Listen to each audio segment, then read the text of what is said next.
Buenos días a todos y a todas. Yo soy Rebeca Vieira, la coordinadora de la Red Interamericana de Educación Docente, una iniciativa de la Organización de los Estados Americanos. Me complace darles la bienvenida a este webinar, a nuestra serie de webinars COVID-19, Enseñando STEM en Cuarentena. Antes de seguir, quisiera brevemente presentar a la Red a aquellos que aún no nos conozcan. La RIED tiene el propósito de contribuir al mejoramiento de la calidad y equidad de la educación docente en las Américas.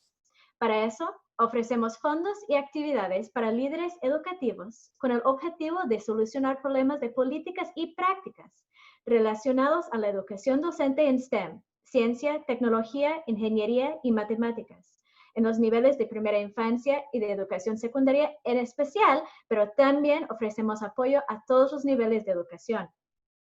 Para aprender más sobre nosotros y cómo involucrarse, visítenos en nuestro sitio de web. La ubicación estará al final de la presentación.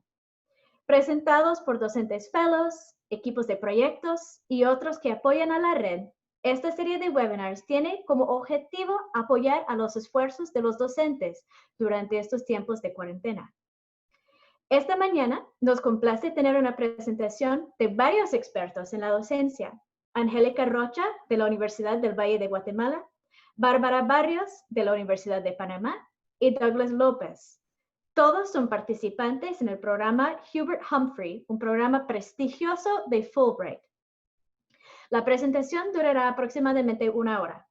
Durante la presentación, pueden hacer preguntas a través de la herramienta de preguntas y respuestas. Por favor, no usen el chat para hacer preguntas, tan solo porque se perderán entre los mensajes que se encontrarán ahí. Al final de la presentación, se contestará a un número selecto de preguntas. Este webinar será grabado en video y tanto la grabación como las diapositivas adjuntas se vincularán a la página web de la RIED. También queremos expresar nuestra gratitud al Portal Educativo de las Américas que nos está apoyando en este momento con la transmisión de esta presentación en vivo a través de su página de Facebook. Y también a nuestro donante, la Misión de los Estados Unidos ante la OEA.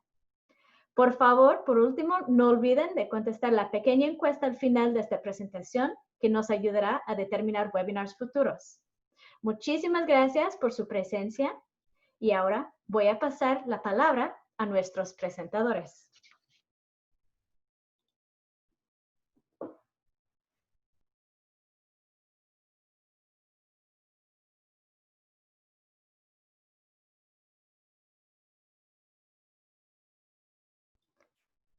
A ver, parece que hemos perdido conexión con Douglas, nuestro primer presentador.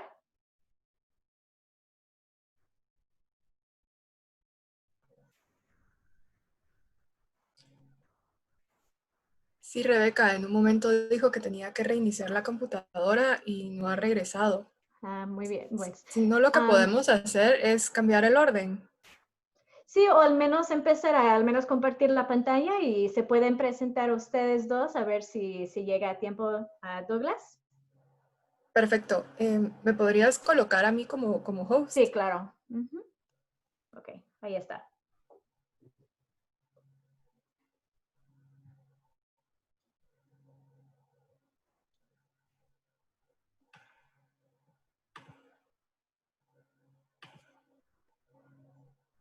Muy bien. Y no dudes en prender tu cámara también por si quieres presentarte. Perfecto, ahora la enciendo. Bueno, buenos días a todos. La verdad es que es un gusto para nosotros como Humphrey Fellows participar en esta conferencia, sobre todo porque tenemos muchas cosas que compartir y vemos que hay una gran necesidad por compartir experiencias y dialogar sobre lo que está sucediendo en el campo educativo. Entonces, pues el día de hoy les queremos hablar sobre liderazgo e innovación en docencia STEM virtual para educación superior. Y para mostrarles nuestra agenda, pues el primer tema era sobre liderazgo personal y gestión del cambio. Mi compañero Douglas López es quien va a abordar este tema. Luego, Bárbara Barrios, quien se va a presentar cuando le toque hablar, va a hablar sobre andragogía y educación virtual. Y finalmente, pues yo tengo el gusto de hablarles un poco sobre educación virtual, retos y oportunidades, sobre todo tomando la experiencia que hemos tenido en la Universidad del Valle de Guatemala. Y no sé si Douglas ya está de regreso. Parece que aún no. Ok, Así que entonces, si les parece, vamos a cambiar el orden de la agenda. Y Bárbara, ¿estás de acuerdo con iniciar? Sí, no hay ningún problema de mi parte. muy bien. Ok. Muchísimas gracias por su flexibilidad. Bueno, entonces voy a dejar de compartir la pantalla, Bárbara, y te voy a pasar el control a ti. Perfecto.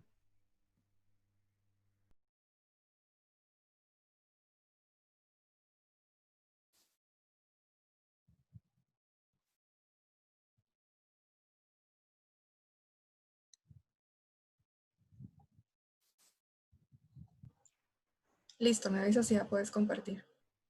Déjame hacer la prueba.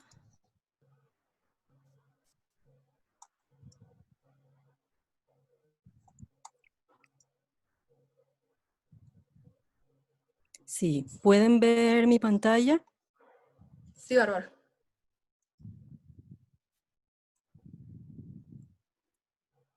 Antes que nada, muy buenos días nuevamente. Mi nombre es Bárbara Barrios, de la República de Panamá. Y quiero compartir con ustedes algunos conceptos sobre andragogía y educación virtual que nos pueden ser muy útiles en los momentos en que estamos viviendo. Lo primero que quería compartir es que aunque en muchos de nuestros países estamos tratando de utilizar la pedagogía para todo, en realidad hay diferentes ciencias agógicas que deben ser empleadas dependiendo de la edad de los estudiantes con los que estamos trabajando. Por ejemplo, para un niño de preescolar utilizaríamos la paidología, para un adolescente la ebegogía, y en el caso que nos corresponde a nosotros que trabajamos con adultos sería la andragogía. La misma también es conocida como antropogogía desde hace un par de años porque el término antropos incluye tanto al hombre como a la mujer. ¿En qué se diferencia la andragogía de la pedagogía y de otras ciencias agógicas? En su horizontalidad. ¿Por qué? Porque estamos trabajando con adultos. En este caso debemos ser más flexibles. Ese adulto ya tiene conocimientos previos, ya tiene sus propias experiencias, nos está brindando su tiempo.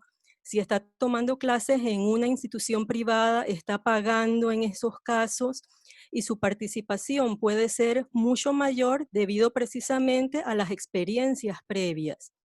Un adulto es un ser autónomo, independiente. Yo no puedo agarrarlo de la mano como a un niño y decirle, tienes que hacer lo que yo te estoy diciendo, tienes que ir por este camino, simplemente por el hecho de ser el profesor o el facilitador. La idea es compartir conocimiento para poder generar procesos y transformaciones. Trabajando con cualquier tipo de estudiantes, ellos siempre van a ser los protagonistas, más en el caso en que estamos trabajando con adultos. El aprendizaje es un proceso activo. La idea no es que nosotros nos vamos a parar todo el tiempo que dure una clase y tratar al estudiante como si fuera un recipiente vacío en donde yo estoy llenándolo de mis conceptos. La idea es que en un momento yo también pueda compartir lo que ellos ya saben por su propia experiencia y que lo que estamos trabajando en la clase pueda convertirse en un conocimiento práctico en la vida real. Después de haber revisado estos conceptos, entonces pasamos a lo que es la enseñanza virtual. Y quiero hacer la salvedad que la enseñanza virtual que se ha estado usando desde hace muchos años no es lo mismo que el Corona Learning o la educación remota en tiempos de crisis que estamos viviendo actualmente, en la cual debido al coronavirus tuvimos que interrumpir las clases presenciales y pasar obligatoriamente a clases remotas y virtuales. Debido a esta premura, hemos podido ver todas las falencias, todas las brechas en nuestros diferentes países. Y en lo que me refiero a esas brechas, no es solamente que haya estudiantes que no tienen internet, sino también que haya estudiantes que no tienen computadoras, que no tienen celulares, y hemos encontrado casos de analfabetismo tecnológico, tanto de parte como de los alumnos, como de nosotros mismos. En estos casos se ha vuelto a retomar la televisión y la radio, que eran la generación anterior a la educación virtual, para tratar de paliar un poco la situación. El e-learning normal se basa en tecnología, en este caso el Internet y las herramientas tecnológicas que nosotros empleamos para hacer las diferentes actividades con los estudiantes. En muchas universidades ya empleamos plataformas como Moodle, como Blackboard, como Google Classroom, y también tenemos los cursos abiertos y gratuitos en línea que ofrecen muchas universidades, incluso muy prestigiosas, en Internet. Sin embargo, debemos hacer énfasis en que dar clases presenciales y dar clases virtuales es muy diferente, y vamos a ver por qué. Cuando nosotros damos las clases presenciales, el plan de clase es general y yo lo puedo ir desglosando poco a poco en las diferentes sesiones. Sin embargo, si yo estoy preparando un curso virtual, es más detallado porque las actividades demoran mucho más tiempo en confeccionarse. Cuando estamos en la enseñanza clásica, nos ha tocado dar incluso 2, 3 horas seguidas de la misma materia. Esto no puede hacerse igual en la enseñanza virtual.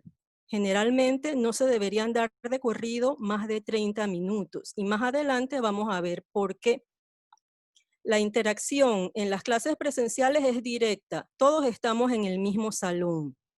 En el caso de la enseñanza virtual, tenemos 2 clases de interacciones. La sincrónica, como estamos ahora mismo por esta sesión de Zoom y de Facebook Live, y las asincrónicas, en las cuales nuestros estudiantes nos pueden contactar por otros medios, como los foros de discusión, si están utilizando LMS, o por medio del correo electrónico. En la clase presencial, yo puedo hacer seguimiento de mis estudiantes en el salón y darme cuenta casi inmediatamente si lo que estamos compartiendo ha sido captado o no. En la enseñanza virtual es mucho más pausado. Yo tengo que estar yendo hacia atrás y retroalimentando constantemente para darme cuenta si el estudiante me está comprendiendo. Las evaluaciones en las clases presenciales son allí mismo en el salón, mientras que en la enseñanza virtual hay diferentes actividades y asignaciones que el estudiante va a tener que hacerme llegar, ya sea por correo electrónico, por el LMS o por cualquier otro sistema que hayamos definido previamente. También debemos tomar en consideración que la mayoría de nuestros estudiantes, a diferencia de nosotros, son nativos digitales y desde que eran muy pequeños han estado utilizando la tecnología. Pero ojo, eso no quiere decir que no nos podamos encontrar con personas jóvenes que no saben emplear ni la computadora ni el celular. Por lo menos les comparto, a mí me ha tocado trabajar con estudiantes que venían de escuelas vocacionales y nunca en su vida habían tocado una computadora hasta el momento en que llegaron al salón de clases.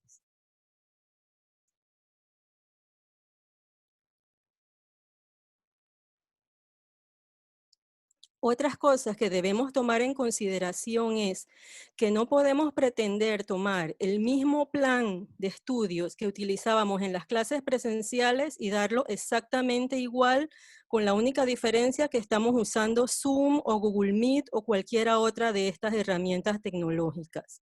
Yo tengo que tener el programa listo para todo el curso por el hecho que les comentaba hace un momento de que el desarrollar las actividades demora mucho más tiempo y la retroalimentación tiene que ser mucho más continua para que tanto el estudiante como nosotros estemos seguros que lo que estamos compartiendo está siendo captado. La mejor manera en que el estudiante aprende es motivándolo. Y esto únicamente puede lograrse si los cursos son los más activos posibles, no solamente pararnos a repetir los mismos conceptos para que ellos aprendan de memoria. Esa no es la idea. Y les explico entonces por qué las clases no deben ser tan extensas cuando estamos trabajando virtualmente. Primero, porque no sabemos si hay una sola computadora en la casa que debe ser compartida entre todos los miembros de la familia. Segundo, está comprobado que estar trabajando mucho tiempo frente a la computadora causa muchos efectos secundarios negativos. Solamente por mencionar un par: la visión borrosa, dolor de cabeza, dolor de espalda, y recientemente se ha descubierto lo que se llama la fatiga por Zoom o por videollamadas. No importa cuál sea la herramienta que estemos utilizando para este propósito. ¿Por qué después de estar todo un día en diferentes clases o sesiones por Zoom nos sentimos como si hubiéramos corrido un maratón? Porque hay un delay en el periodo en que aparecen nuestras imágenes en la computadora. No somos capaces de ver a nuestro interlocutor a los ojos. No podemos descifrar los gestos que están haciendo. Entonces tenemos que concentrarnos el doble, tenemos que prestar más atención, tenemos que enfocarnos más y por lo tanto vamos a estar gastando más energía.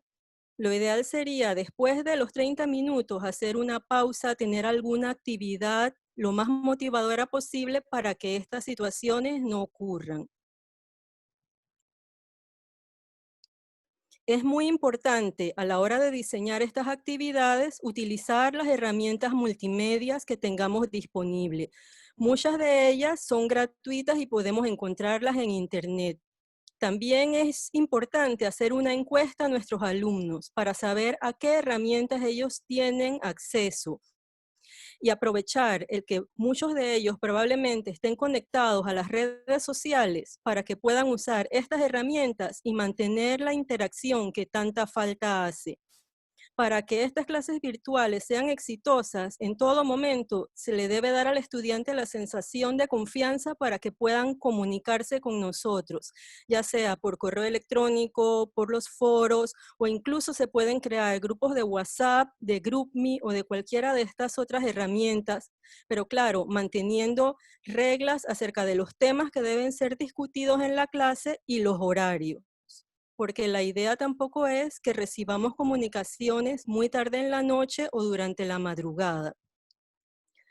He hecho tanto énfasis en la parte de que debemos tener actividades motivadoras, porque si revisamos nuevamente la pirámide de Dale, nos damos cuenta que el mayor porcentaje de aprendizaje lo obtienen los estudiantes entre más hacen y entre más dicen, no solamente con ver y escuchar o con leer.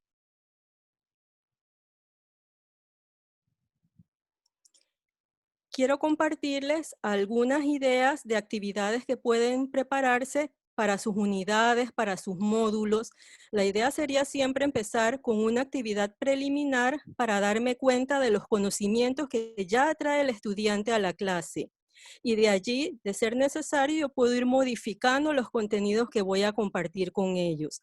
La idea sería redactar lo más claro posible, lo más sencillo posible, la actividad que yo quiero que ellos desarrollen para que ellos se motiven con el curso que vamos a dar. Y en base a los resultados, entonces, de ser necesario, modificamos lo que vamos a preparar.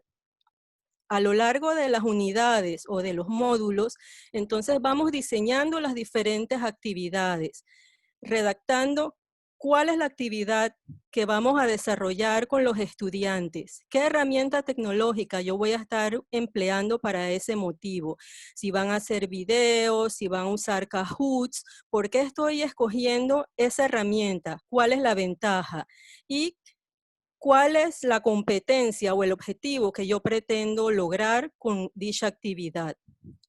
Y una vez que hemos terminado el módulo o la unidad, entonces desarrollamos una actividad integradora, que sería la última actividad de ese módulo o de esa unidad, y en ella se va a mostrar cómo las diferentes actividades, incluyendo la preliminar, se entrelazaban entre sí y cuál es la competencia final que nosotros queremos que el estudiante quede.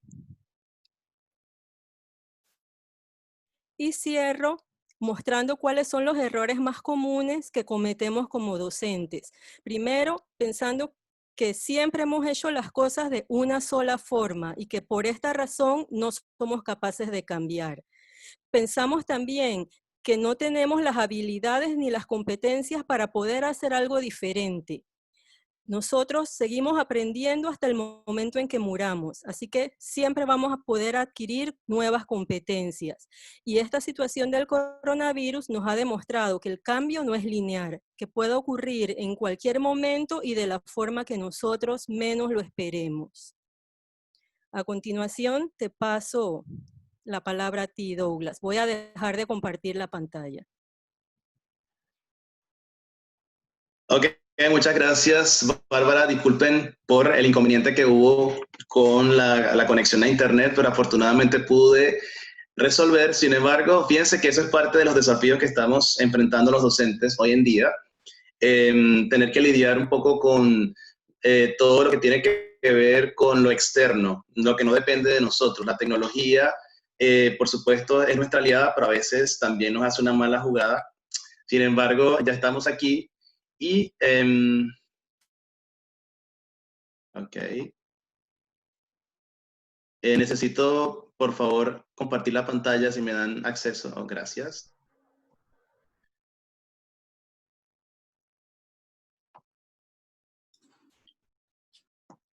You should be able to now, Douglas. I gave you host. Okay, thank you so much.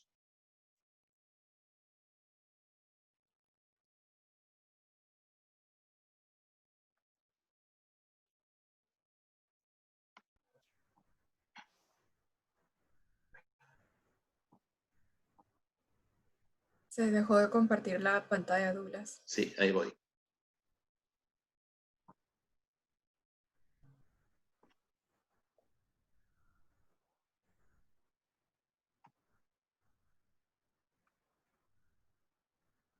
Ok, continuando con la exposición, me corresponde a mí hablar un poquito sobre lo que es el liderazgo y la gestión del cambio. Cómo nosotros como docentes universitarios hemos enfrentado de manera resiliente todo este cambio y esta transición que hemos tenido que experimentar a lo largo de nuestro quehacer pedagógico, nuestro quehacer docente.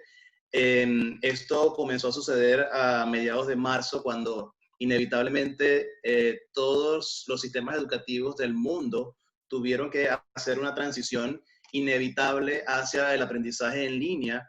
Y por supuesto, las instituciones y los entes gubernamentales han tenido que tomar acciones, pero en esta oportunidad me voy a centrar un poco más en el docente como ser humano, cómo el docente desde su interior está asumiendo esta realidad y qué respuesta le está dando a todo este proceso.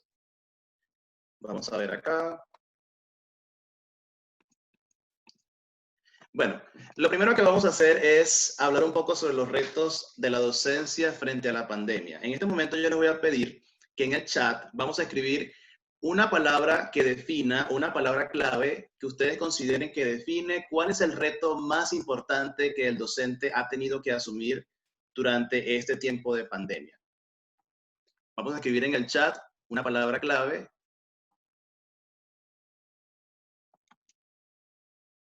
A ver, vamos a leer el chat, a ver qué palabras estamos compartiendo.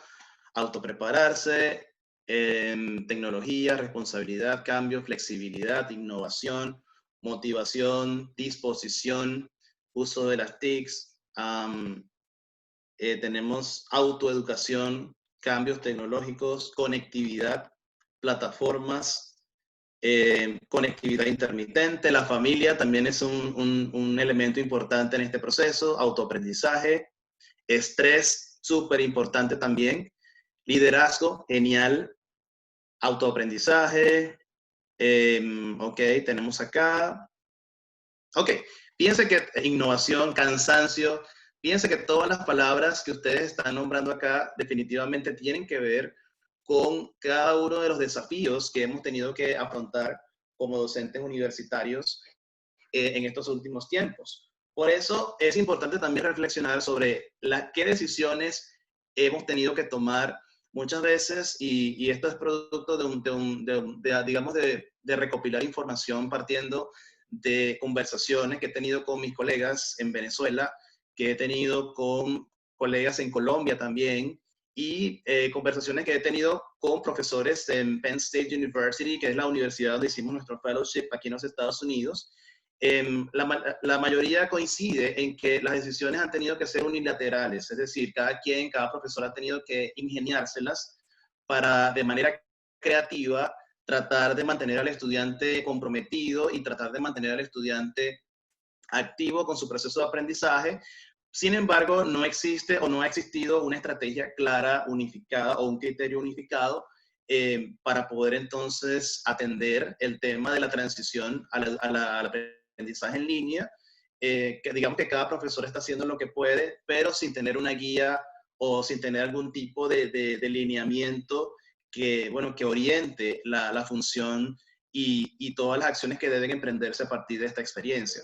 Entonces, una de las cosas que ha, digamos, sobresalido en todo este proceso de acompañamiento, de observación, de entrevistas con estos profesores, es precisamente que la mayoría dice que no me la llevo muy bien con la tecnología, y eso es algo que no es un secreto para nadie. Sobre todo a mis profesores, que fueron mis profesores de la universidad en Penn State, la mayoría son personas que, bueno, no han tenido ese contacto tan directo con la tecnología, y tener que hacer esa transición de manera tan inesperada, pues ha generado en ellos una suerte de estrés, de cansancio, de sentirse agobiados, porque lamentablemente no estaban acostumbrados y quizás están poniendo un poco de resistencia al cambio, que eso lo vamos a hablar más adelante. Bien, ahora, fíjense que tenemos dos escenarios acá. Tenemos dos escenarios, también producto de toda la interacción que he tenido con todos estos colegas. Pues algunos colegas manifiestan que esto de trabajar desde la casa ha sido agobiante. Muchos de ellos se sienten cansados. Todo lo que ustedes mencionaron en el chat cuando hablábamos de los retos, cuáles son los desafíos más importantes que hemos tenido que afrontar durante esta etapa, pues se sienten agobiados, se sienten cansados, se sienten que no pueden hacerlo, se sienten un poco como hace poco leí un artículo científico que publicaron en un portal mexicano que decía que estamos enfrentando una suerte de analfabetismo digital. Eso suena un poco crudo, pero sí es necesario reflexionar un poco sobre la manera como estamos utilizando la tecnología, y por supuesto el hecho de no poder tener capacitación, entrenamiento, pues esto ha generado un poco de estrés en el gremio docente, y por supuesto amerita que como gremio nos tenemos que unir y tenemos que comenzar a hacer cosas juntos para apoyarnos en este transitar. En la otra imagen tenemos algo totalmente opuesto, totalmente lo contrario. Hay profesores que sí han encontrado, que incluso han descubierto que tienen otros talentos para el diseño de materiales, para el diseño de estrategias, para una manera creativa de evaluar a los estudiantes, lo cual ha significado que el estudiante se mantenga comprometido y se mantenga activo en su proceso de aprendizaje. Y por supuesto, esto genera que el docente se sienta cómodo, se sienta satisfecho con el trabajo que está realizando, y también poder entonces cumplir con las expectativas del curso que está impartiendo. Entonces, son dos visiones, son dos realidades que no podemos tapar el sol con un dedo, están allí latentes y hay que atenderlas. Está el docente que se siente agobiado, el docente que siente que está haciendo algo productivo, se siente más cómodo trabajando con la tecnología. Entonces, yo creo que allí es el escenario perfecto para promover ese apoyo y, por supuesto, generar ese balance, ese equilibrio que debería existir y que como gremio debemos entonces apoyarnos. Otra, digamos, otra cosa importante que surge acá, otro escenario importante, es el tema del Zoom. Ya Bárbara lo mencionaba. Ya se ha hablado mucho, incluso se ha hecho investigación sobre la fatiga que genera la videollamada, o estar conectado, estar sentado frente al computador todo el día o la mayor parte del día, pues eso genera un poco de estrés, un poco de cansancio, la gente se siente agobiada y pues es necesario flexibilizar todo el tema del Zoom, que ya yo le comento, siempre comento con mis colegas, el Zoom ya prácticamente es parte de nuestro día a día y es el futuro. Entonces, hay personas, yo hablo por la realidad de mi país, todos sabemos, no voy a ahondar en eso, pero sabemos cuál es la realidad de mi país en el tema tecnológico, hay un atraso. Y por eso muchos profesores desconocían que existía la plataforma de Zoom, tomando en cuenta digamos, el nivel de conectividad a Internet que tenemos en Venezuela es lamentablemente deficiente y muchas veces la conexión no es óptima para poder hacer estos encuentros en vivo con los estudiantes, sino que tenemos que utilizar muchas estrategias asíncronas, eso que hablaba Bárbara, de poder tener interacción a través de foros, a través de chats, que son, bueno, no necesariamente tienen que ser en vivo, sino que, bueno, son asíncronos, son en distintos momentos. También existe una población de profesores que sí conocían que existía la plataforma de Zoom, pero jamás habían tenido la oportunidad de liderar una sesión a través de Zoom. Es decir, nunca habían tenido la oportunidad de poder dictar una clase a través de esta plataforma, o muchas veces, muchos de ellos decían, bueno, yo he utilizado Skype. Skype también es válido, solo que, bueno, el Zoom, digamos que es una versión un poco más mejorada del Skype, tiene más funciones, tiene mayor capacidad, tiene mayor resolución, y de verdad que ha funcionado para todos estos eventos a los que hemos estado involucrados y asistiendo durante todo este tiempo de pandemia, gracias a la tecnología y a los avances que hemos tenido hasta ahora. Bien, ahora, algo súper importante que también causa preocupación en el docente es precisamente la evaluación. Fíjense que tenemos aquí dos preguntas que nos llaman a la reflexión. ¿Cómo verifico si mis estudiantes están teniendo un aprendizaje significativo? ¿Y cómo evaluar los aprendizajes bajo este contexto? Muchos de mis colegas manifestaron la inquietud y manifestaron digamos, la preocupación en cuanto a la evaluación. Muchos de ellos dicen que, bueno, lamentablemente la evaluación no se está llevando a cabo de la misma manera porque generalmente, y hablo por el caso de Venezuela, hemos tratado de implementar un sistema de evaluación un poco más hacia lo cualitativo. Tratamos de evaluar un poco más el proceso y luego el producto. Entonces aquí básicamente estamos enfocándonos solamente en el producto. Asignamos una calificación numérica, algo cuantitativo, y por supuesto estamos perdiendo algo sumamente valioso, que es evaluar ese proceso, ese acompañamiento que debe existir durante el proceso.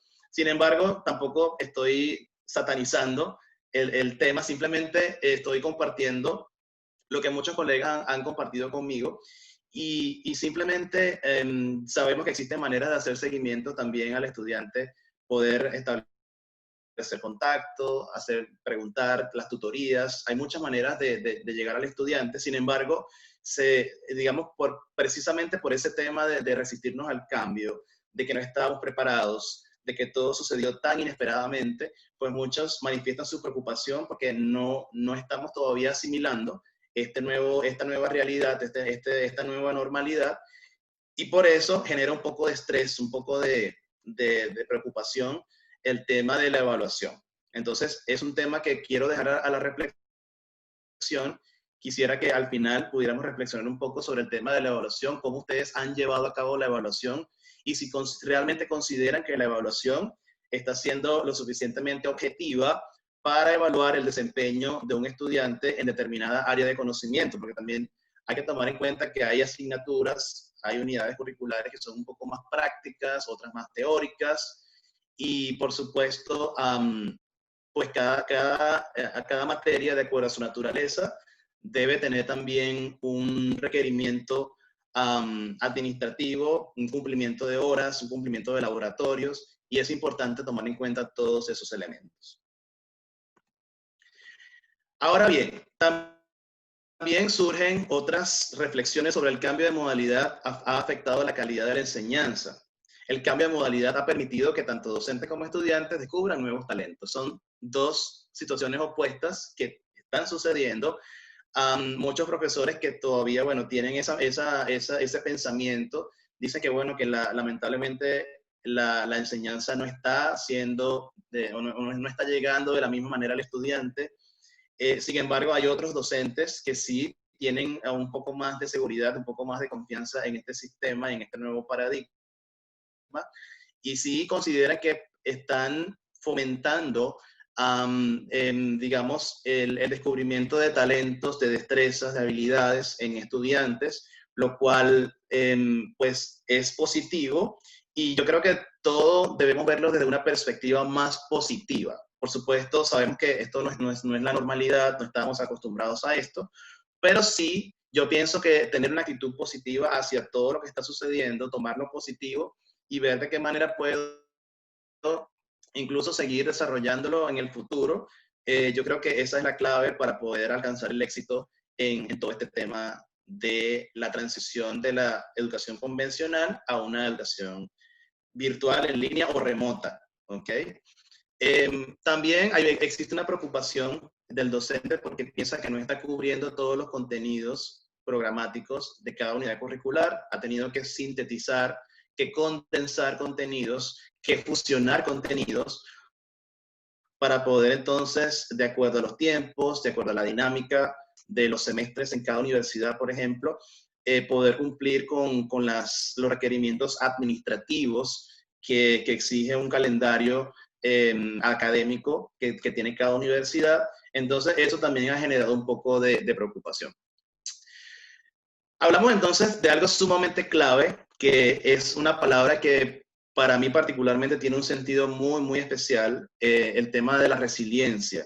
Cómo a partir de situaciones adversas podemos tener la capacidad de sobreponernos, tenemos la capacidad de dar una respuesta a estos problemas y poder, digamos, extraer o sacar lo positivo de toda esa experiencia y poder luego dar testimonio y, por supuesto, ayudar a los demás a partir de ese proceso. Entonces, bueno, la UNICEF tiene una definición muy bonita de lo que es la resiliencia. Se define como la habilidad de un individuo, comunidad, sociedad o sistema expuesto a una amenaza para resistir, absorber, adaptarse y recuperarse de sus efectos de manera oportuna y eficaz. Por eso surgen estas 4 preguntas. ¿Cómo resistimos? Estamos resistiendo porque los profesores universitarios somos unos guerreros. Y yo hablo por el caso de todos mis colegas de toda la región latinoamericana. Hemos tratado de estar a la altura de la situación, del contexto, de la coyuntura.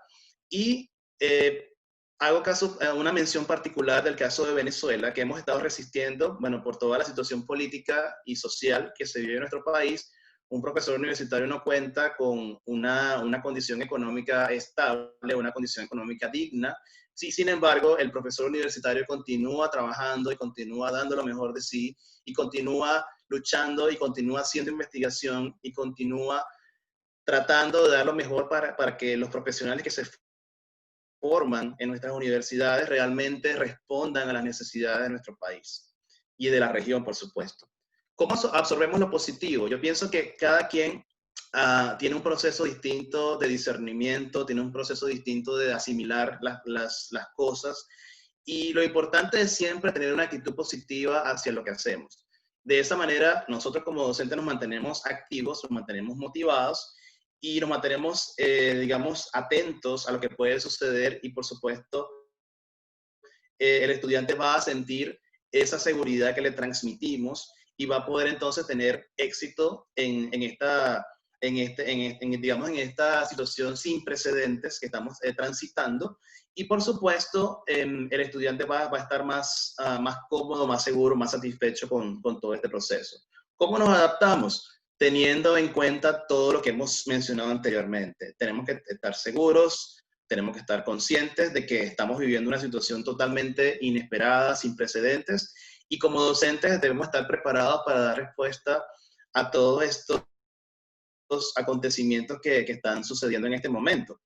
¿Y cómo nos recuperamos? Yo pienso que de luego que todo esto pase, porque nada es eterno, nada es para siempre, cada quien tendrá la oportunidad de reflexionar, y yo espero que cada quien tenga la oportunidad de, no sé, de escribir un blog, de hacer un artículo científico, de publicar en alguna revista científica algún artículo de investigación que tenga que ver la manera como pudieron darle respuesta al tema de la pandemia, cómo pudieron seguir cumpliendo con los requisitos digamos, administrativos, académicos de la universidad, de la asignatura que impartimos, y cómo pudimos entonces, de manera exitosa, transformar la crisis en una oportunidad. Yo pienso que eso es sumamente importante en este proceso. Entonces, la resiliencia forma parte de ese conjunto de elementos esenciales para poder tener éxito en estos tiempos difíciles.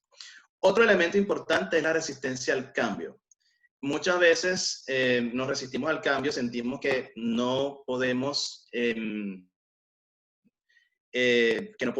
no conocemos nada, no queremos hacerlo, nos oponemos totalmente a querer cambiar, a transformar la realidad que está a nuestro alrededor.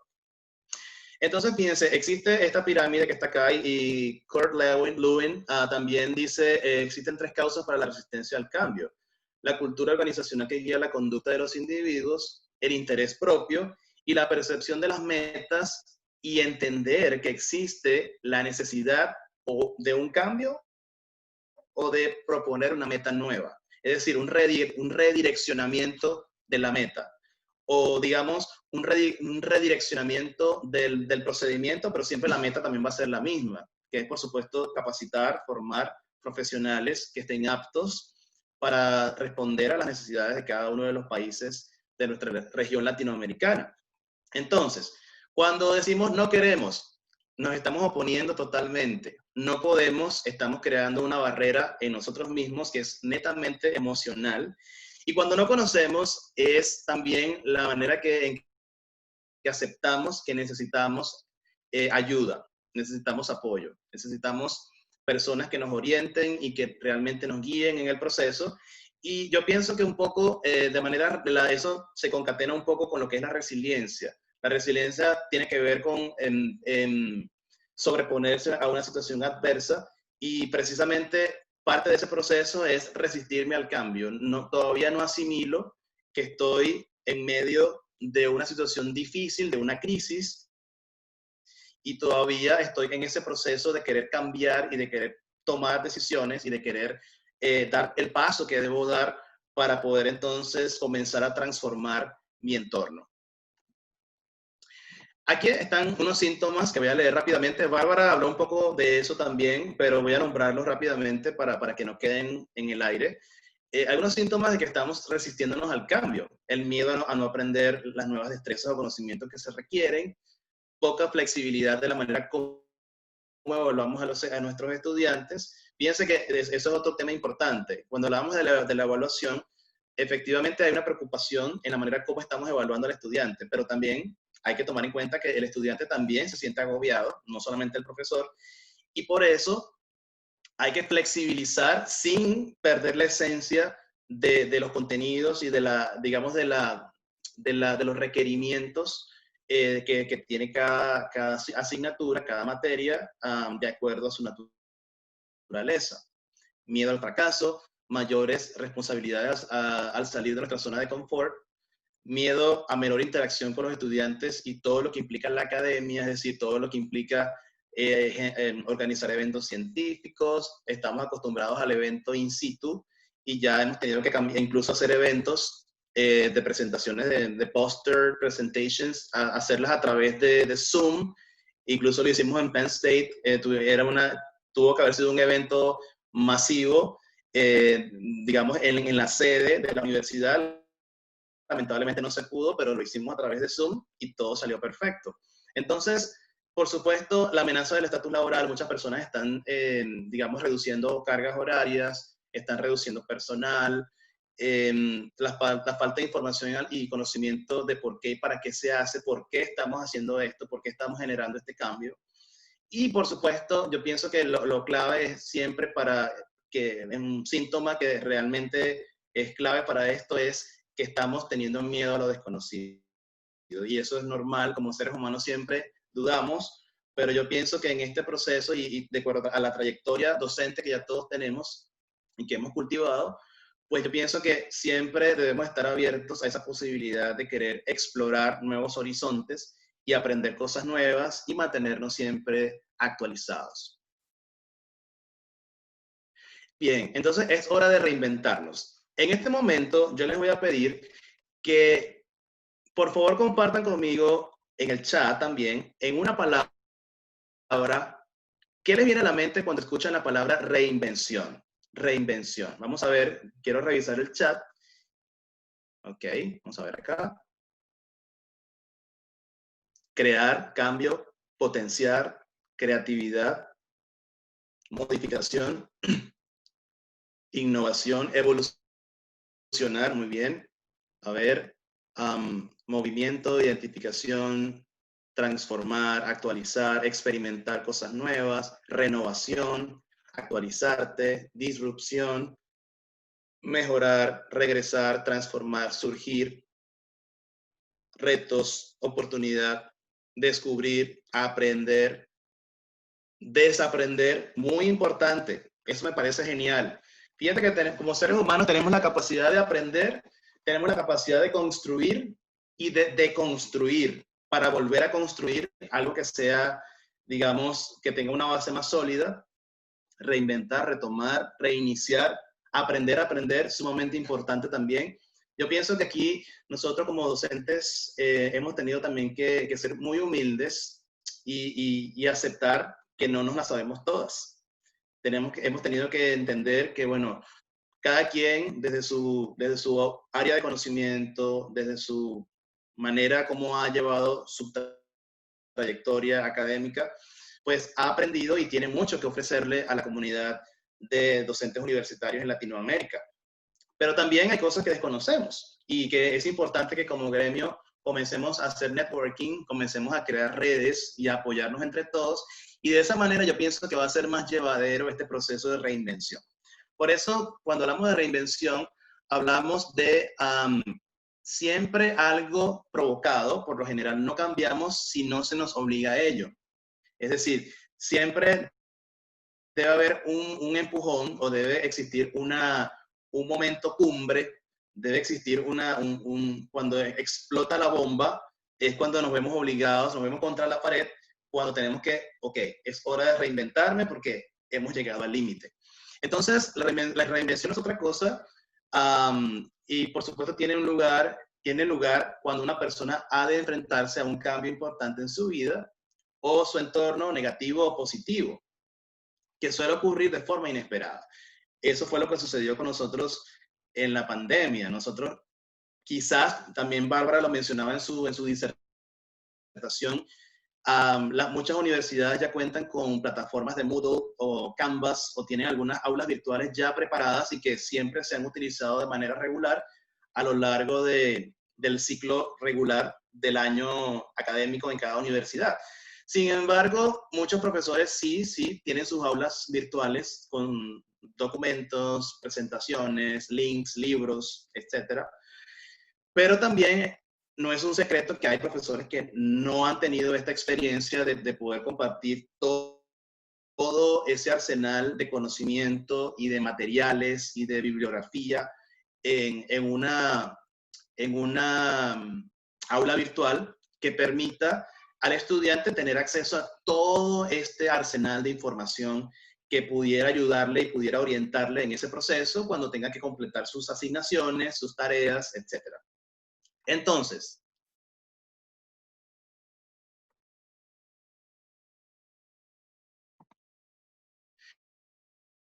en la crisis también hay ejemplos de personas que descubren que pueden tener otros talentos y que han puesto toda su energía y su esperanza en conseguirlo y han tenido éxito. Eso es una reflexión que deja este tema de la reinvención. Nosotros, yo estoy seguro que muchos de ustedes han experimentado cosas nuevas y que quizás incluso ustedes mismos se han sorprendido de las capacidades que ustedes pueden tener.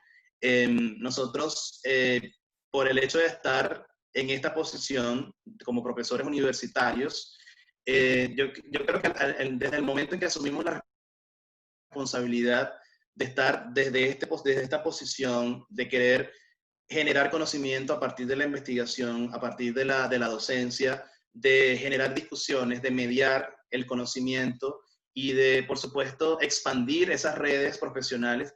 Yo creo que ya nosotros hemos transitado un camino bastante largo en el tema de siempre estarnos reinventando, nos mantenemos actualizados, tratamos de estar siempre a la altura de las exigencias sociales y de lo que realmente demanda la sociedad en materia de todo lo que tiene que ver con salud, con tecnología, con educación.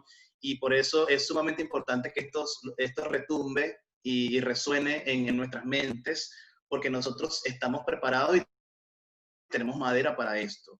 Por eso estamos acá, hemos asumido el reto de estar aquí como profesores, y por eso yo pienso que es sumamente importante que a partir de este momento, o no sé, ya quizás lo veníamos practicando, pero yo creo que es el momento oportuno, propicio, para que comencemos a reflexionar un poco en eso, ¿no? Si tenemos algún tipo de barrera, algún tipo de resistencia al cambio, yo pienso que es hora de tomar lo positivo y poder comenzar a explorar en ese arsenal de talentos que quizás tenemos ocultos y que, bueno, es hora de ponerlos en práctica para una buena causa, ¿no?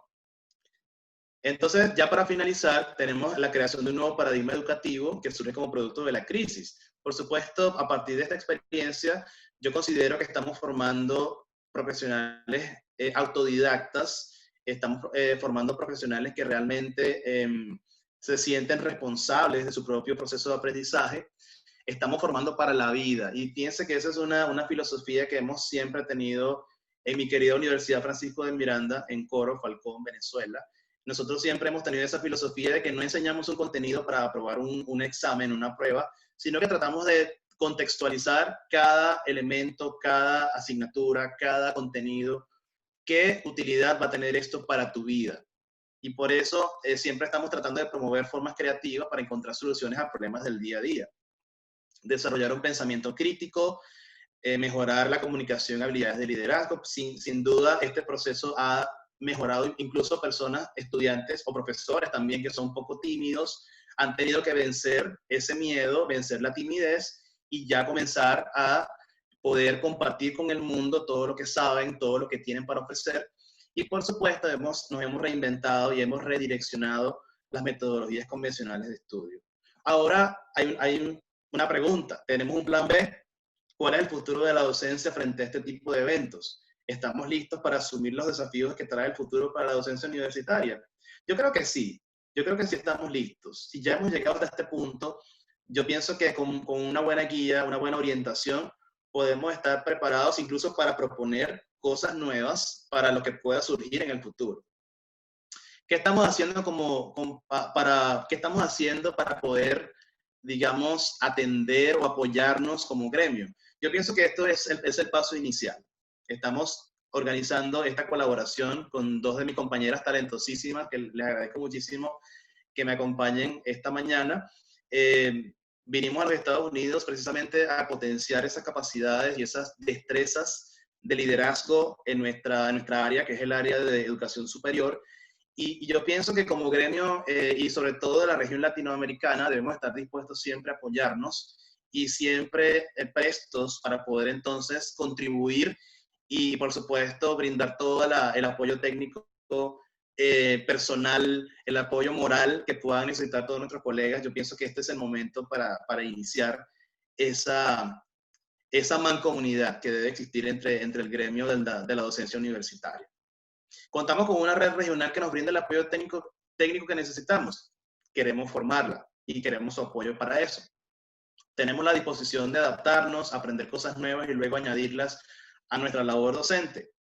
Yo creo que sí. Yo creo que el hecho de que ya estemos aquí en este seminario es porque queremos escuchar y queremos un poco discernir en ese proceso de entendimiento y de saber que no estamos solos en este proceso y que todo lo que aprendemos y toda la experiencia que estamos adquiriendo en este momento pues va a ser para nuestro beneficio y para el beneficio de nuestros estudiantes. Así que ese es el mensaje que les dejo este día Y ahora le doy la palabra a mi compañera Angélica. Gracias, Douglas. ¿Me puedes poner como host, por favor? Ok. No sé si Rebeca es la que hace eso. Creo que Patricia puede darte... Ok, ya. Oh, buenísimo. Muchas gracias.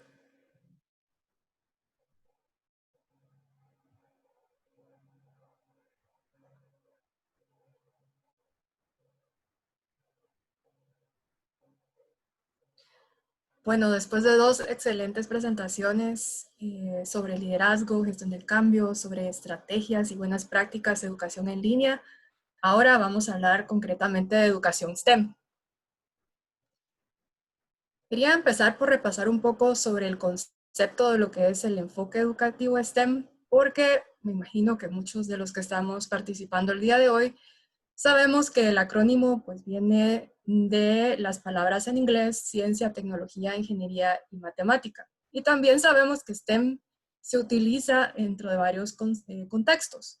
O sea, yo puedo hablar de profesionales STEM, carreras STEM, materias STEM. Y ahí cuando estoy utilizando el acrónimo, pues lo que estoy tratando de resumir es que son profesionales que trabajan en el área científica o tecnológica o son carreras justamente también en esas áreas. Pero pocas veces en lo que vemos, por ejemplo, de artículos o noticias, hablan del enfoque educativo como tal y cuáles son sus características. Entonces, la primera es que integra conocimientos matemáticos y científicos, utilizando el proceso de diseño de la ingeniería con el fin de desarrollar a través del trabajo colaborativo y el uso de la tecnología soluciones a problemas del mundo. Yo, en mi experiencia trabajando en la Universidad del Valle de Guatemala, puedo decir que la UVG, desde sus inicios en los años 60, se ha dedicado a formar profesionales STEM y tenemos muchas carreras STEM dentro de la universidad. Sin embargo, el enfoque educativo como tal lo empezamos a trabajar desde el 2014, porque realmente es cuando empezamos a ver cómo estábamos incorporando todas estas características del enfoque dentro de nuestros programas de estudio. Quería repasar un poco el proceso de diseño de ingeniería, sobre todo porque dicen que este proceso como tal viene a complementar el método científico, que era lo que tradicionalmente se utilizaba en las ciencias. También porque le da un giro interesante al tipo de actividades y trabajos que podemos desarrollar dentro del aula. Aquí ya no se requiere de comprobar una hipótesis, ¿verdad? O llegar a una conclusión, sino más bien es un proceso cíclico de mejora continua. Y también se le dice que es el marco o el framework de la educación STEM, porque en el momento en que yo integro todo el proceso de diseño de ingeniería o algunos de sus elementos, automáticamente las actividades se vuelven más participativas, colaborativas y multidisciplinarias. Entonces, ¿cómo empieza este proceso? Pues desde identificar la necesidad o problema que quiero resolver, investigo más sobre el problema y otras soluciones que existen, imagino cuáles podrían ser otras soluciones y las propongo, selecciono la mejor opción, construyo un prototipo, luego pruebo el prototipo y lo evalúo, comunico los resultados y reflexiono sobre los aprendizajes y luego empiezo un proceso de rediseño. Idealmente, en los proyectos STEM debería por lo menos darle la vuelta a esto 2 veces. Pero todos sabemos que una limitación muy frecuente en educación a todo nivel es el tiempo. Entonces, es muy importante que en nuestra planificación de actividades STEM tratemos de que por lo menos se le dé una vuelta completa o, en un caso ideal, 2 veces. ¿Qué hace entonces una actividad STEM exitosa? El primer punto es que toma en cuenta los contenidos del curso y competencias a desarrollar. A veces nos podemos perder en los proyectos porque pensamos que pues obviamente son muy interesantes y motivadores para los estudiantes, pero no se alinea muy bien a los contenidos del curso o la competencia que se pretende desarrollar dentro del mismo. También debo de definir claramente el problema o la necesidad que quiero resolver. Y algo también que es sumamente importante es definir el estado de éxito. O sea, ¿cuál es la meta? ¿Cuál es el resultado mínimo que busco a través de este proyecto? Porque muchas veces pues nos perdemos porque no tenemos la meta o a dónde queremos llegar y nos enfocamos mucho, digamos, en el problema en sí o nos perdemos a la mitad del proceso sin llegar a la meta real. Permite el trabajo individual y colaborativo. Es importante tener una mezcla de ambos. También considera múltiples modalidades de aprendizaje y de evaluación.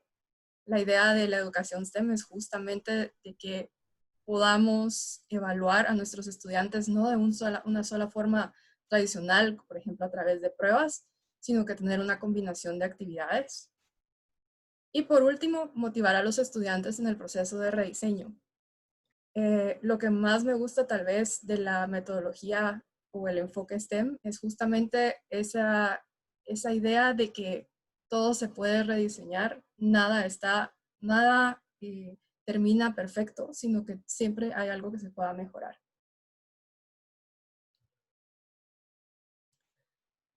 Hay un lema que me gusta mucho de MIT.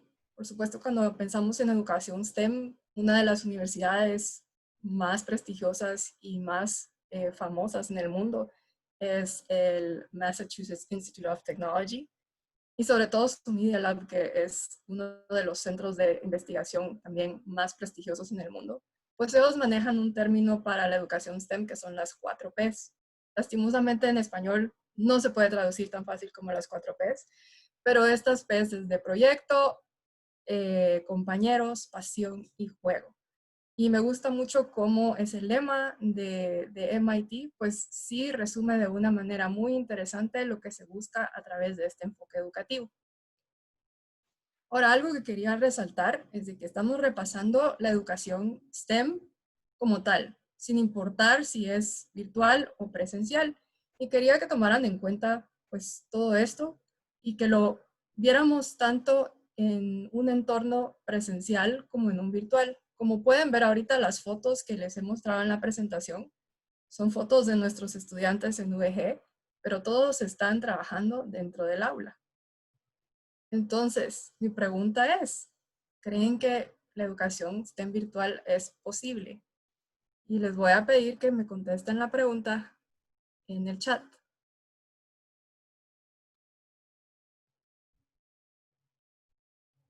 Vamos a ver aquí.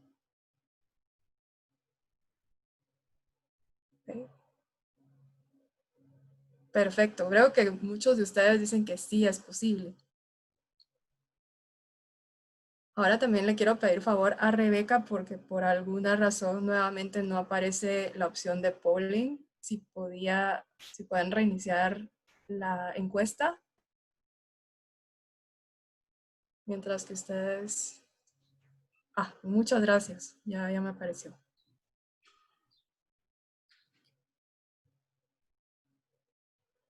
En pantalla les va a aparecer una encuesta. Les voy a pedir que la contesten. Voy a dar unos segundos para hacerlo. Y la razón por la que quiero saber un poco a qué área de STEM ustedes se dedican como docentes es porque no todas las áreas son iguales o tienen los mismos retos.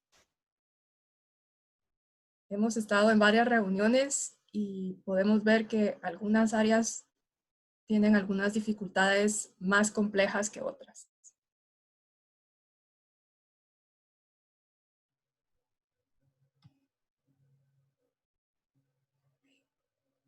Interesante que la gran mayoría es otra de las que no coloqué ahí.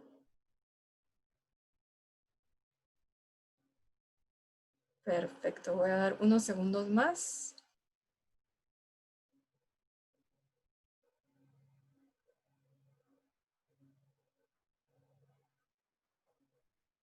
Y creo que ahorita llegamos al 50%. Interesante que muchos no aparecen, ok. Voy a terminar la encuesta.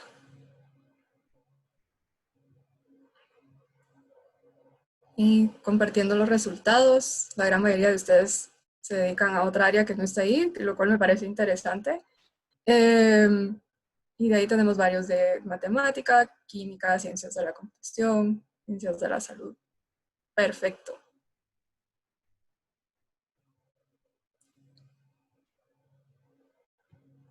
Bueno, entonces retomando. Me alegra ver que muchos de ustedes colocaron que sí es posible la educación STEM virtual. Y la respuesta es que sí es posible.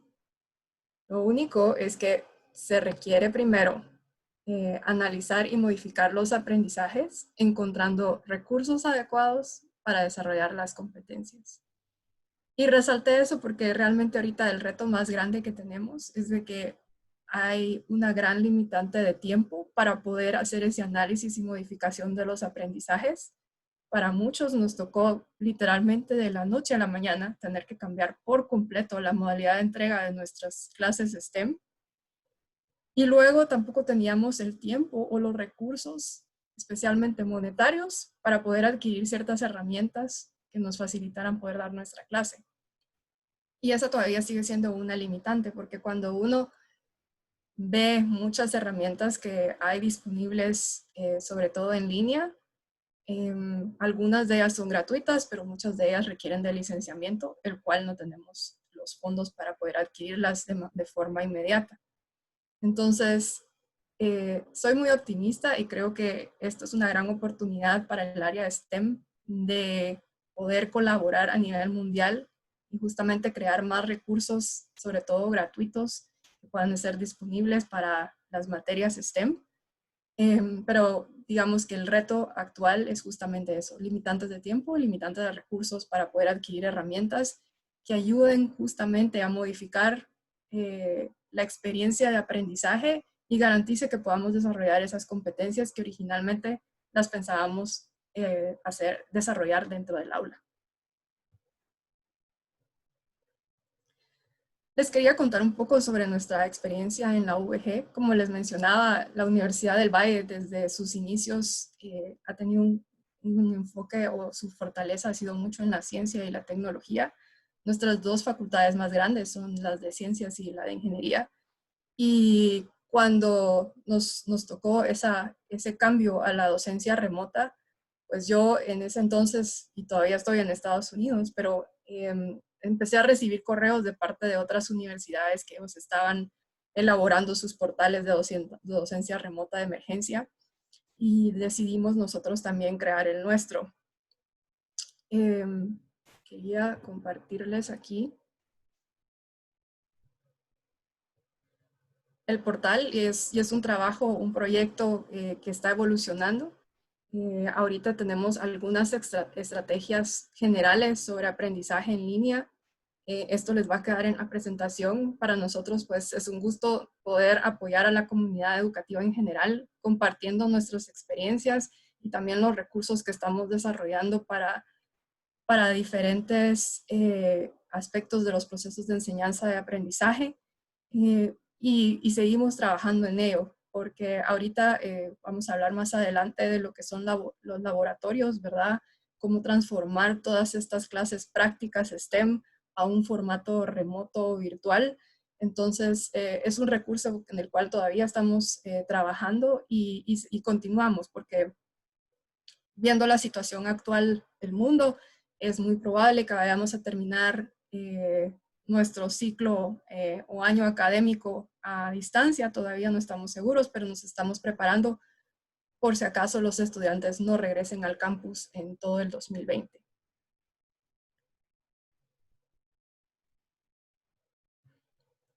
Bueno, entonces, ¿cómo empezar esta transformación? Si sabemos que sí es posible y podemos lograr rediseñar nuestros cursos para un formato virtual, pues ¿cómo iniciamos?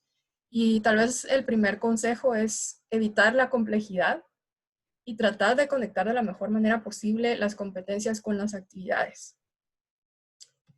Es muy importante ser claros con las instrucciones, sobre todo en el área STEM, en donde por lo general tendemos a tener actividades un poco más complejas y usualmente estábamos acostumbrados a acompañar en ese proceso dentro del aula, y entonces no era que, o sea, dábamos las instrucciones, pero dependíamos de que también nosotros íbamos a estar ahí presentes por si acaso la misma complejidad de la actividad requería de nuestro apoyo en los diferentes estados.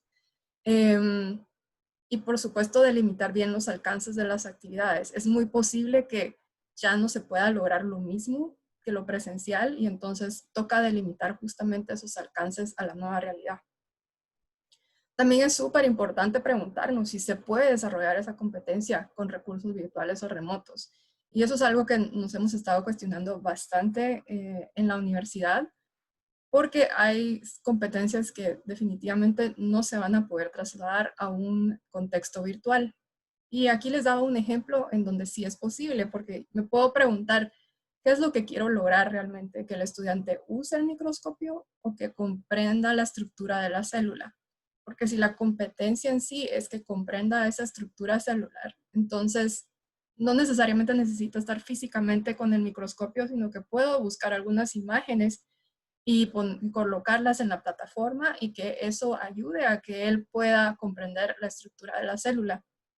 Sin embargo, como les digo, hay competencias de que, sobre todo en ingeniería electrónica o mecánica, en donde si la competencia es que aprenda a soldar o que aprenda a utilizar una máquina CNC, pues eso sí es como muy complicado poder trasladarlo a un formato virtual. Sin embargo, me puedo preguntar si existe algún video demostrativo de apoyo sobre el tema. ¿Y por qué les digo esto? Porque muchas veces cuando queremos entrenar en el uso de algún equipo o de alguna herramienta, a veces lo que sucede es que se hace como una sesión demostrativa, ya sea del docente o del auxiliar del docente o de la persona encargada del laboratorio. Y eso sí se puede grabar y se puede hacer un video de buena calidad, y entonces por lo menos lo que estoy logrando es ahorrarme un poco del tiempo en el proceso de aprendizaje del uso de esa herramienta o el conocimiento de algunos aspectos de seguridad en su uso, y esos conocimientos sí los puedo adelantar y dejar únicamente ya la propia práctica o el uso del dispositivo para más adelante. También me puedo preguntar si se pueden hacer experimentos remotos en casa o de manera segura, y aquí la seguridad es un tema muy importante. Alguna ventaja que veo aquí en los Estados Unidos y me da de verdad mucha envidia es que ellos tienen un sistema de correo altamente eficiente y hay muchas empresas que ya están enviando los kits para hacer los experimentos en casa, algo que no se traslada a nuestro contexto.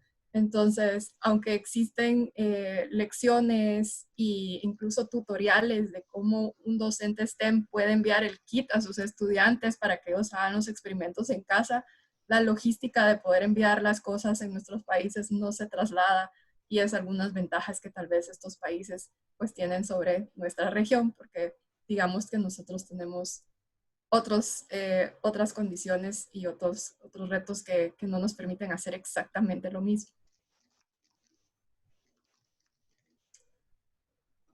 Durante mi tiempo en el programa o la beca, pues tuve la oportunidad de trabajar o hacer una pasantía con la Universidad Central de Florida, o UCF. Ellos han creado un task force o un grupo de trabajo para lo que es laboratorios virtuales y remotos. Algo que me parece muy interesante y lo hemos estado platicando hoy es que hay laboratorios virtuales y hay laboratorios remotos. Laboratorio virtual es cuando se hace en un 100% ambiente en línea con animaciones o videos o simulaciones. Y laboratorio remoto es cuando el estudiante puede adquirir o tiene acceso a los elementos requeridos para poder hacer el experimento afuera del laboratorio o del campus. Les quería mostrar la página de UCF. Está en inglés, por supuesto, lastimosamente, pero voy a compartir acá.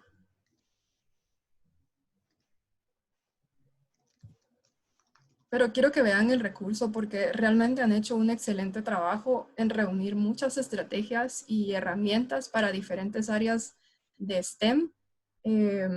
La página también les va a quedar en la presentación. Ellos han dividido diferentes secciones de laboratorios desde el área como general científica, tienen un área para ingeniería, una para ciencias de salud, para enfermería y para ciencias puras. Si nos vamos a la sección de ingeniería, lo que me parece muy interesante es de que ellos tienen algunos documentos de investigación casi de los diferentes directores de ingeniería, en donde han recopilado tanto estrategias como herramientas para estas áreas. Entonces, me parece una herramienta de verdad muy útil. Tiene una gran cantidad de información. Incluso yo trabajando con ellos todo un mes, no he leído todos ni revisado todos los recursos que han logrado recopilar. Entonces, lo veo como un recurso bastante útil en el cual podemos explorar y descubrir herramientas que podemos utilizar. Algunos recursos que me gustaría destacar, primero porque son gratuitos, lo cual es sumamente importante para nosotros, ¿verdad? Porque ahorita es muy difícil poder tener el presupuesto para adquirir herramientas que tienen una inversión significativa para nuestra institución. Entonces, quería destacar estas 6 opciones. Entre ellas está PhET, que es de la Universidad de Colorado Boulder. Específicamente este recurso, lo que me ha gustado es que han logrado traducir varias de las simulaciones a español y van a poder encontrar simulaciones en diferentes idiomas. También Harvard tiene una página que le llaman Lab Exchange, en donde también tienen varios recursos, y lo que también me ha gustado de Harvard es que tienen recursos para enseñarle al docente cómo aprovechar de mejor manera las simulaciones y las actividades que tienen dentro de su portal. Por supuesto, también está Wolfram, que pues ya tiene varios años de existir y tiene demostraciones en varias áreas STEM.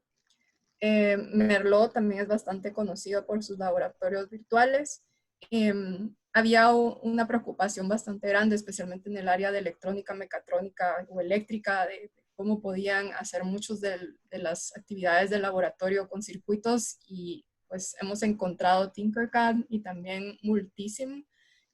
Ambas plataformas tienen licenciamiento gratuito. Multisim sí tiene la opción cobrada, en donde ya tiene un acceso a más elementos, pero la versión gratis es todavía bastante robusta y se puede utilizar para varias clases.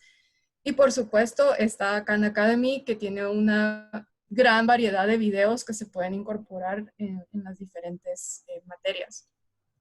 Les quería mostrar rápidamente las páginas porque veo que ya nos queda poco tiempo, pero aquí está PhET, en donde uno puede buscar las simulaciones por nivel de estudios. Entonces aquí estamos viendo algunas de nivel universitario.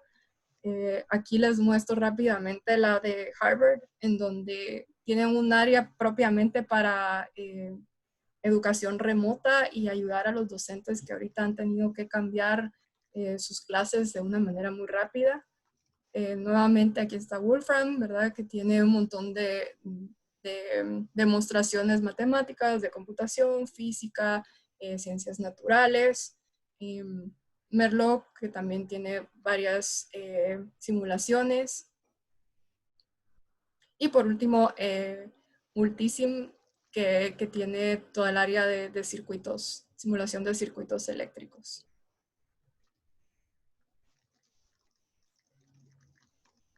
Nuevamente, como les mencionaba, en realidad hay muchos recursos, y la verdad es que uno con el tiempo, que a veces es lo que no tenemos, con el tiempo sí se puede lograr una transformación bastante interesante y motivadora para nuestras clases, y que los estudiantes puedan desarrollar esas competencias. Como les digo, ahorita tal vez lo que se necesita más que todo es una reflexión de justamente cuáles son esos aprendizajes y cómo puedo yo incorporar todas estas herramientas con el fin de lograr los objetivos. Y por eso les quería hablar un poco de adaptación y de creatividad, ¿verdad?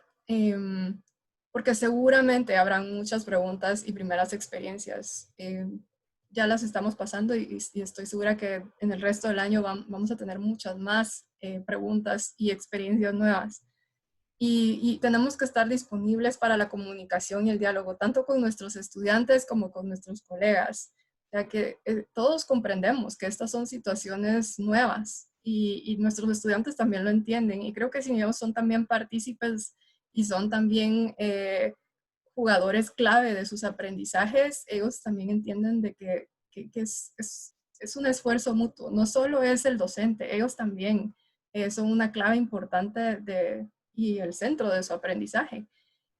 Comunicarnos con colegas, de verdad hay mucha información por compartir y nos gusta por eso también ser parte de este tipo de espacios en donde podemos compartir con ustedes experiencias, y la idea es como continuar este diálogo. A veces va a ser frustrante y posiblemente va a ser abrumador por limitaciones de tiempo para planificar y los recursos. Hemos visto herramientas en la del Valle que son preciosas, o sea, de realidad virtual, herramientas de realidad aumentada, 3D, pero no tenemos ahorita los recursos para adquirirlas, ¿verdad? Y entonces todo eso puede causar a veces frustración, ¿verdad? Y ahí es donde tenemos que tomar un descanso, ser flexibles, ser creativos, y sobre todo saber que innovar en cualquier campo exige creatividad, ¿verdad? Y esto también yo lo había hablado Douglas, pero sobre todo innovar exige perder el miedo al fracaso. No tener miedo a intentar cosas nuevas, posiblemente no van a funcionar a la primera, pero algo que también me gusta de STEM y también del movimiento Maker es que nos tenemos que ver todos como un prototipo en proceso de rediseño. O sea, todos los docentes somos ese prototipo en proceso de rediseño, nunca dejamos de mejorar. Y quería colocar también aquí otra fotografía que me inspira mucho en 2020, después de tantas cosas difíciles que están pasando en el mundo, pues en Guatemala logramos lanzar el primer satélite al espacio, y estos estudiantes y docentes de nuestra universidad han tenido que sobrepasar tanta adversidad que es bastante inspirador de que si se quiere, se puede. Y por último, pues también quería aprovechar decirles que STEM, la última característica que vimos de su definición, es que lo que trata de hacer es resolver problemas del mundo real, conectar las áreas de ciencia, matemática, ingeniería y tecnología con problemas de la comunidad, problemas con los que nuestros estudiantes se identifiquen. Y entonces, ¿qué mejor tiempo para la educación STEM que ahorita? Y tratar de utilizar todos esos conocimientos y habilidades para desarrollar soluciones a lo que está sucediendo ahora. Y pues quería mencionar algunas ideas, algunas que hemos implementado en Guatemala, como el desarrollo de apps para monitoreo de aplicación de pruebas COVID, como la producción de alcohol gel para la comunidad, como la fabricación de prendas para protección de personal de enfermedades infecciosas, como el diseño y fabricación de ventiladores de bajo costo para hospitales. En ocasiones me han pedido dar pláticas sobre educación STEM y cómo poder motivar a la juventud a seguir estas carreras que a veces las ven como muy difíciles o no les gusta mucho la matemática o la ciencia. Y una de las cosas muy importantes, y también nosotros como docentes de STEM, es bueno preguntarnos ¿por qué seguiste STEM? Y a veces digo, bueno, lo seguimos porque nos gustan los problemas, porque nos gustan los problemas complejos y nos gusta encontrar soluciones innovadoras a esos problemas complejos. Entonces, si eso es lo que esperamos de la formación de nuestros estudiantes, nosotros como docentes también. O sea, son problemas complejos y como docentes de STEM lo que queremos es ser creativos y encontrar soluciones innovadoras a cómo podemos transformar la educación STEM en nuestros países. Y con eso termino. Bueno, pues agradecemos a todos los panelistas su excelente presentación. Su disertación fue muy interesante y estamos seguros que contribuirá al desarrollo de la práctica docente y a la calidad de educación en las Américas. Mi nombre es Pilar Suárez, yo soy coordinadora del Teacher Fellowship de la RIED y es un gusto estar aquí con ustedes y estaré coordinando esta mañana la sesión de preguntas. Tuvimos algún problema con el módulo de Q&A, pero podrían por favor hacernos favor de escribirlas por el chat y vamos a gestionar las preguntas. Les habíamos pedido en un inicio que las hicieran a través del módulo, pero ahora les pedimos por favor que se las pueden hacer aquí. Bueno, y ya tenemos una pregunta. No sé si ustedes deciden quién la va a responder, porque no tenemos específicamente a quién ha sido dirigida la pregunta dentro de los panelistas, pero una pregunta es, ¿qué respuesta darías a un padre de familia que piensa que la educación en línea no se compara con la práctica necesaria en los laboratorios y otras cosas que ocurren en el aula presencial?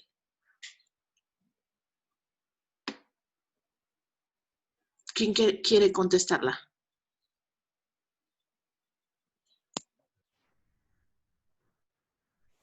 Pues no sé si Bárbara quería empezar, pero si no, yo lo que les diría es de que hoy en día es muy fácil poder desarrollar experiencias de aprendizaje con la tecnología actual que pueden llegar a desarrollar exactamente los mismos conocimientos o habilidades que en el aula sí se planifican bien. Como les mencionaba, hay cosas de que no se pueden lograr, sobre todo si las competencias es el uso manual de cierto equipo, pero creo que con un diseño de calidad se puede adquirir realmente los mismos resultados y hay mucha literatura sobre eso, porque el aprendizaje en línea no es algo nuevo, empezó desde principios de los 90, en donde incluso los estudiantes a veces les va mucho mejor o aprenden más en un medio virtual o híbrido que no en el presencial, siguiendo metodologías tradicionales como la clase magistral. Para complementar un poco lo que nos decía Angélica, en algunas de sus respuestas ustedes han estado hablando de que llegó el momento de desaprender para volver a aprender. Entonces debemos dejar de pensar que las cosas como se han hecho siempre de la misma manera tienen que seguir siendo como eran en el pasado y debemos hacernos la idea de que hay que ser creativos y debemos aprovechar la oportunidad que nos está dando esta crisis del coronavirus para utilizar la tecnología y todos los beneficios que nos proporciona en el área de educación. Sí, yo estoy de acuerdo con mis compañeras en el sentido de que quizás los padres, esto también ha sido abrumador para ellos, hablando ya de educación media, educación primaria, han tenido también que ser y convertirse en los maestros de sus niños, de sus hijos en la casa. Sin embargo, yo creo que también habría que trabajar con los padres, además de trabajar con el docente, con los niños, para que no resulte estresante la experiencia. También los padres deberían someterse a este tipo de entrenamiento para el cual no estaban preparados. Los padres estaban acostumbrados a su rutina de trabajar, de estar pendiente de las cosas del hogar. Ahora les ha tocado también convertirse en maestros. Entonces yo pienso también, como dicen mis compañeras, bueno, es cuestión de adaptación, de entender que sí es posible aprender incluso esta área de conocimiento como lo es el STEM, también es posible aprenderla y hacerlo desde la casa sin ningún tipo de problema. Muchas gracias. Tenemos aquí una pregunta donde nos menciona Marco Guerrero que consideran ustedes, debido a este cambio, que si hay un retroceso o un reto con estas nuevas formas de aprendizaje, porque los estudiantes, según afirma, no están recibiendo la enseñanza a profundidad como lo hacen de manera presencial. Yo lo vería más como un reto, no solamente para los estudiantes, sino para nosotros como docentes, porque nos vemos forzados a cambiar la forma en que estábamos acostumbrados a trabajar. Como les comentaba, no podemos dar la clase igual que como lo hacíamos en la manera presencial. Tenemos que tratar de orientar los cursos para que por medio de diferentes actividades a los estudiantes les sea más fácil captar lo que nosotros queremos compartir con ellos, pero al mismo tiempo pensando que no todo el mundo tiene el acceso a la tecnología en nuestros países. Y yo diría que ese es el reto principal, tratar de combinar no solamente el Internet y las herramientas tecnológicas, sino cuando sea posible también la radio y la televisión, como se está haciendo en algunos países. Muy Yo bien. diría que no es un retroceso. Como lo dice Bárbara, es un reto y yo creo que también entra un poco en juego el tema de no poner resistencia al cambio, estar como que abiertos a la transformación, estar dispuestos a la transición que estamos viviendo en este momento.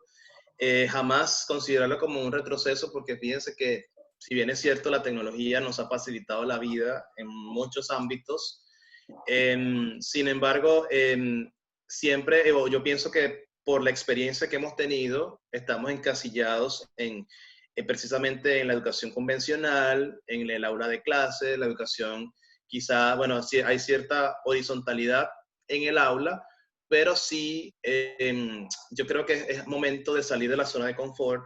Esto también generará disciplina en el estudiante. Por allí creo que estuve leyendo una pregunta que tenía que ver con los plazos de entrega. Esto también tiene que ver aquí, porque también podemos flexibilizar los plazos para la entrega de asignaciones, de tareas. Sin embargo, flexibilizarlo no quiere decir libertinaje. Si hay plazos que cumplir, hay requerimientos administrativos, hay un calendario, hay un cronograma que hay que cumplir. Podemos dar un plazo razonable para la entrega de las tareas, pero también haciendo un poco de seguimiento, no dejarlo todo, digamos, a la suerte del estudiante, sino, bueno, si tienen 2 semanas, tratar de hacer una tutoría a mitad de semana, cómo vamos, tienes alguna duda, tienes alguna pregunta, recuerda que puedes utilizar el foro o puedes enviarme un correo electrónico, podemos usar WhatsApp. También había otra pregunta por allí que leí rápidamente que decía, ¿qué hacemos cuando tenemos problemas de conectividad o sencillamente no tenemos acceso a Internet?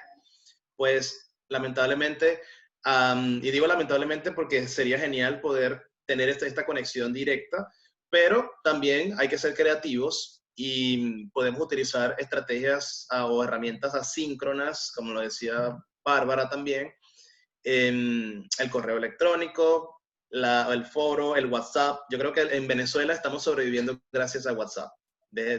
Es algo que es la realidad. Muy bien, muchas gracias. Hay una pregunta, bueno, una serie de preguntas acerca de cómo enseñar STEM en otros niveles que no sea el nivel superior. Si tienen alguna recomendación para el nivel básico o para el nivel de secundaria.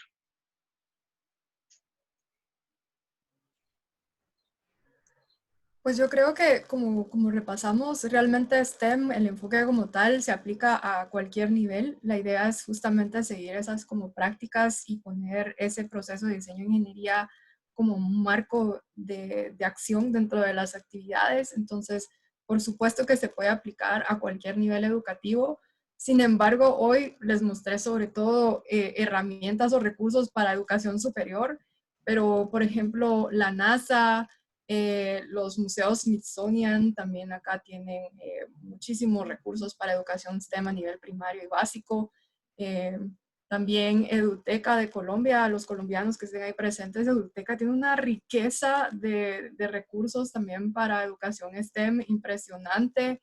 Entonces, creo que en sí el enfoque educativo se puede adoptar en cualquier grado, pero los recursos es lo que va a diferenciar la experiencia. Muy bien. Una pregunta sobre que nos hace Edison Góngora. Hay algunos aprendizajes que no son académicos, tales como los aprendizajes de convivencia, respeto, tolerancia, etcétera. Algunas reglas sociales. ¿Cómo ayudar a los niños a sobrellevar ese aspecto?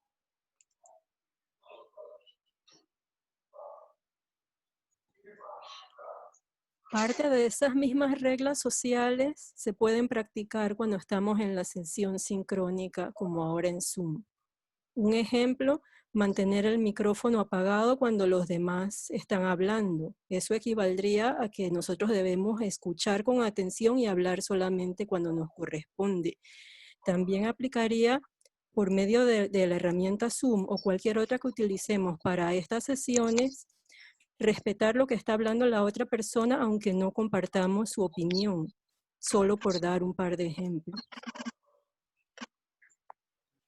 También creo que aquí podemos hablar mucho de ciudadanía digital. Aprovechar justamente estos momentos como para abordar temas de ciudadanía digital como etiquetas, privacidad de la información de los demás, cómo navegar seguramente, cómo discernir qué información es válida y fake news, ¿verdad? Que es ahora un tema súper importante. Entonces creo que hay que, no sé, tomar este reto y poder desarrollar esas habilidades blandas en un ambiente virtual que cada vez crece más y es parte de nuestras vidas. O sea, creo que espero yo que regresemos pronto a la normalidad y digamos más convivencia presencial, pero aprovechar este tiempo para crecer en ciudadanía digital. Muy bien, muchísimas gracias. Hay algunas preguntas que están relacionadas con la preocupación acerca de la deserción. Como bien sabemos, en cursos virtuales o en otras experiencias virtuales se tiene un alto porcentaje de deserción. Entonces, ¿cómo provocar en los estudiantes ese enganche, esa llamada para que puedan permanecer en los cursos virtuales y se disminuya esta problemática? Sí, bueno, en cuanto al tema de deserción, yo pienso que nosotros como docentes tenemos un rol protagónico, tenemos un rol súper importante de motivación. Recuerden que uno de los roles docentes es precisamente ser motivadores, motivar al estudiante y hacer que ellos puedan participar e integrarlo, sobre todo en esta nueva etapa, en esta nueva fase de este paradigma educativo que está emergiendo producto de la crisis. Yo pienso que efectivamente a muchos estudiantes también pueden sentirse abrumados, pueden sentirse que no se sienten cómodos con esta nueva modalidad. Y hablo del tema universitario y hablando un poco del tema de educación media, educación primaria, yo pienso que también el estudiante, bueno, no estaba acostumbrado a tener que estudiar bajo esta modalidad. Sin embargo, y yo creo que también los padres juegan un papel importante hablando de estos niños y adolescentes, ¿no? Que están en esta etapa. Y los padres juegan un papel sumamente importante en este proceso. Si no tienen el acompañamiento, no tienen la guía, no tienen alguien que los empuje a querer hacerlo, pues todo el trabajo que pueda hacer el docente, que también debe hacer un trabajo de motivación, un trabajo de establecer compromiso y que el estudiante se sienta identificado. Yo creo que esa es la clave, que el estudiante pueda sentirse realmente identificado con lo que está haciendo, proveyéndole precisamente de materiales auténticos. Por supuesto, podemos trabajar con aprendizaje por proyectos, de que el estudiante sienta interés realmente por el tema que se está abordando en la clase. Y yo creo que de esa manera podemos capturar el interés del estudiante y podemos un poco disminuir esas tasas de deserción escolar que estamos experimentando hoy en día. Douglas, tenemos una pregunta para ti acerca de cómo hacer el equilibrio o la equivalencia entre las horas virtuales como las horas presenciales. Bueno, Bárbara también, ella te puede también colaborar un poco con esto, pero lo que yo puedo decir es, de acuerdo a mi experiencia, digamos que esto a mí no me tomó por sorpresa, ya yo había tenido experiencia dictando clases virtuales, incluso a través de Zoom. Por supuesto, la sesión de clases no puede ser o no puede tener la misma duración que una sesión de clase presencial, eso lo decía Bárbara también en su disertación. Sí, debe haber un equilibrio, pero en este momento yo pienso que los encuentros, digamos, cara a cara a través de estas herramientas, deben ser lo más precisos y concisos posible. No queramos, por favor, hacer una clase magistral de 3, 4 horas a través de Zoom, porque eso indudablemente va a generar fatiga. Entonces, yo pienso que estos espacios, estos momentos valiosos que tenemos con nuestros estudiantes de interactuar a través de Zoom o a través de otra plataforma, yo creo que son netamente para generar la discusión, para aclarar dudas, para poder aclarar algún malentendido que haya con algún contenido, para poder explicar algún contenido que no haya quedado claro.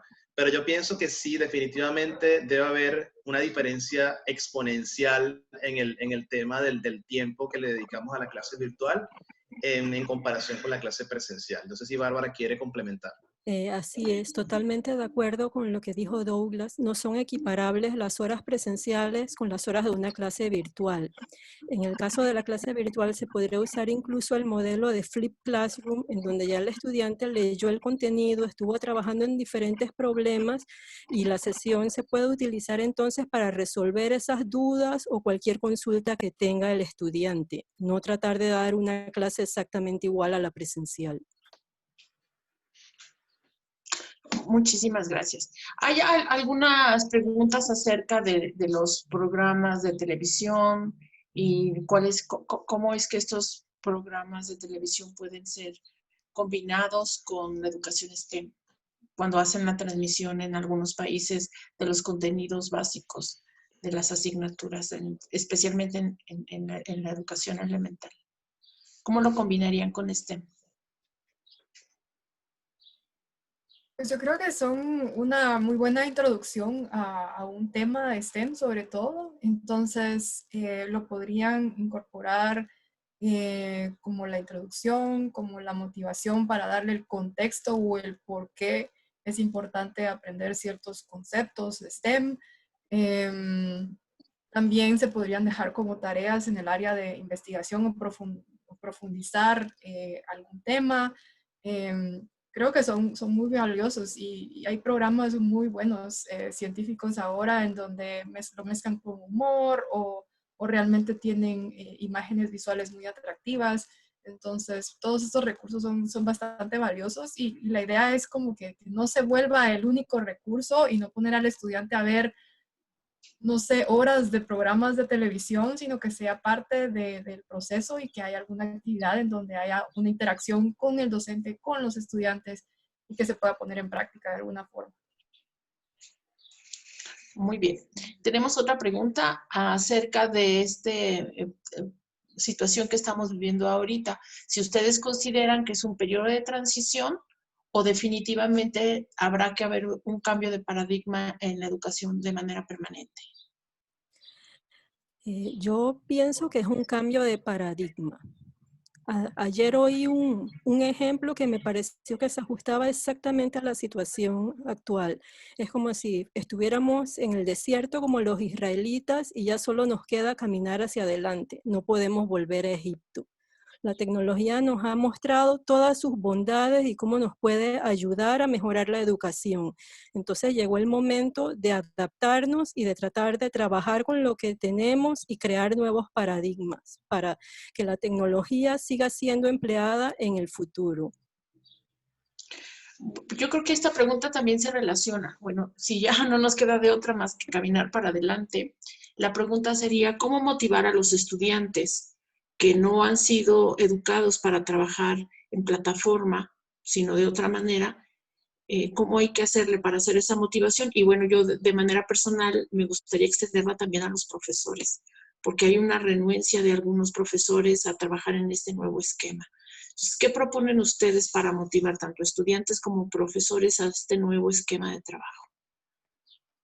Bueno, efectivamente, hay una resistencia al cambio de parte de profesores y si el cambio no se genera en el profesor, indudablemente eso afectaría al estudiante también. Bueno, digamos el lado positivo, con los estudiantes se puede trabajar porque efectivamente puede moldearse. El estudiante, digamos, puede experimentar este tipo de nuevos métodos, de nuevas herramientas, de nuevos paradigmas. Pero creo que, bueno, el docente precisamente porque tiene la formación pedagógica, debería estar en la disposición de poder aprender y poder salir un poco de la zona de confort, bueno, que efectivamente ya no depende de nosotros, no es un capricho, sino que es la exigencia que hace la sociedad hoy en día.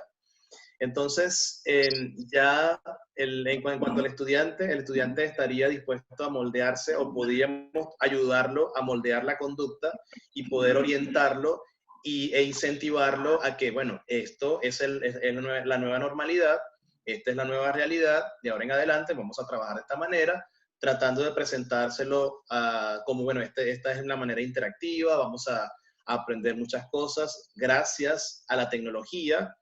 Y por supuesto, ya con el docente habría que hacer un trabajo de coaching, de motivación allí para poder explorar en su yo interno el por qué te estás resistiendo al cambio. Sabemos que no es fácil, ya cuando venimos acostumbrados a trabajar bajo cierta metodología, comenzar de cero, eso puede traumarnos, puede generar estrés, pero yo pienso que en este momento, como lo decía en la presentación, los profesores a todo nivel educativo, pues somos unos guerreros. Somos unos guerreros y porque somos guerreros, tenemos que estar siempre dispuestos para dar la batalla. Muy bien. ¿Alguno de ustedes no quiere complementar esta pregunta? Sí, yo pienso que en muchos casos estamos acostumbrados a trabajar por muchos años de la misma manera y no solamente nos da estrés cambiar, nos da miedo, sobre todo si no somos buenos empleando la tecnología.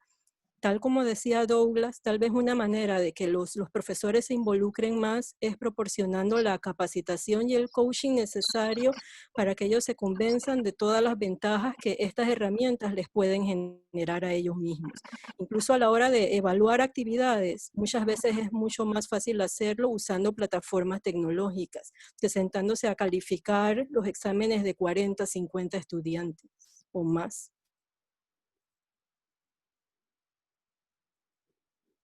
Muy bien.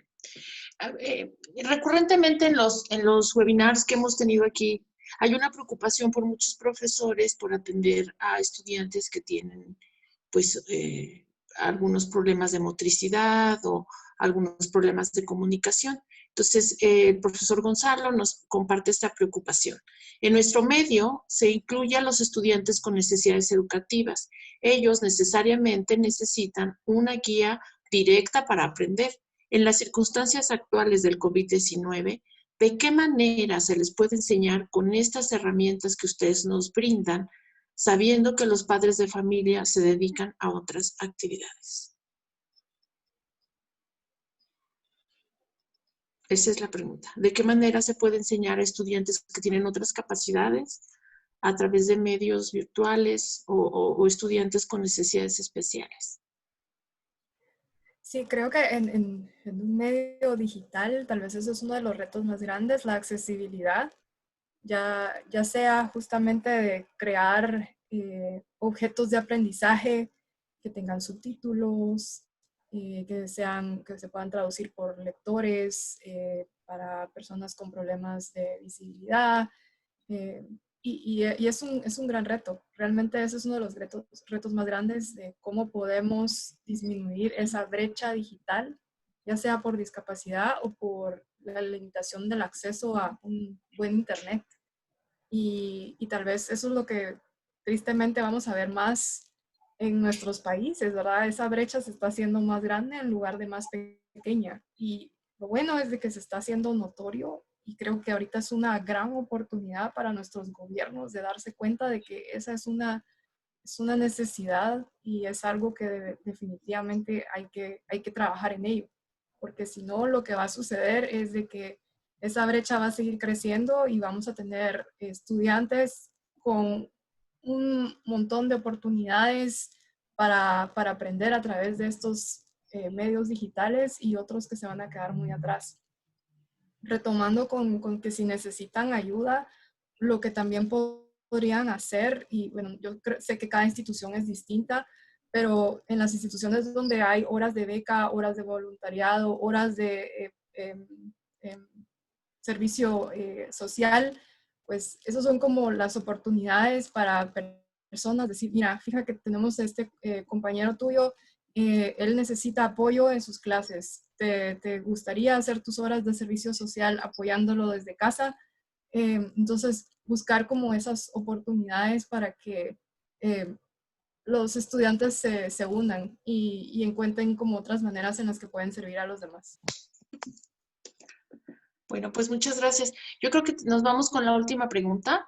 La pregunta, de hecho son varias que las vamos a resumir aquí, que están vinculadas con ¿Cómo hacerle? Porque en casa tenemos luego muchos distractores, está la familia, hay mucho ruido y hay muchos problemas que se presentan durante el aprendizaje en línea. ¿Cómo se podría hacer para disminuir estos distractores y poder hacer que los estudiantes y los profesores nos enfoquemos más en el trabajo y seamos más productivos?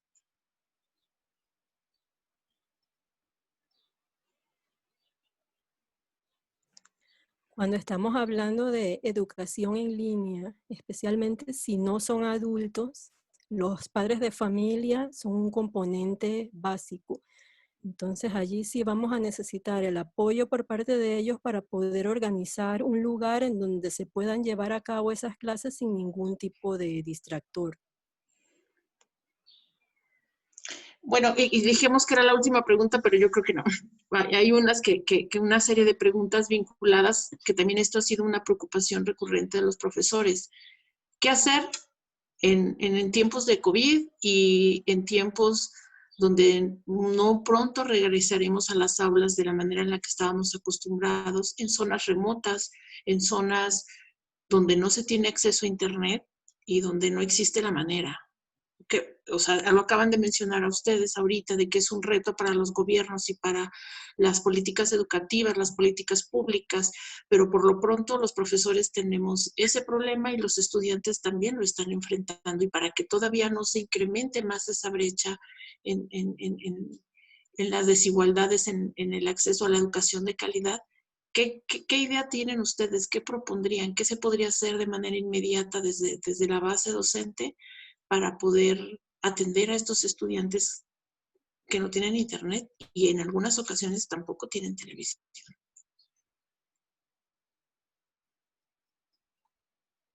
Por lo menos puedo hablar del caso de lo que se está haciendo en Panamá. En Panamá están utilizando la radio, porque la radio llega a lugares en donde incluso no hay energía eléctrica.